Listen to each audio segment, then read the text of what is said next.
Sinadya ko na po itong pila na puntahan. Itong plaza, sinadya ko na puntahan para po maiano sa inyo yung ang ganda ng plaza dito pagkagabi.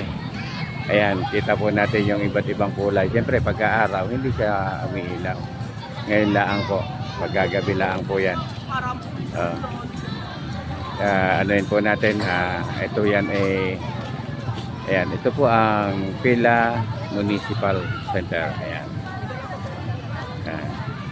Sa Pila po.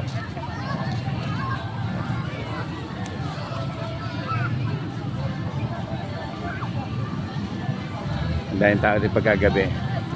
Yung kalawang po, nung videoan ko po yun, ay ako'y dumaan lang. Hindi ho ako nakababa, hindi katulad dito na talagang binaba ko. Pero pupuntahan ko pa rin yung kalawang para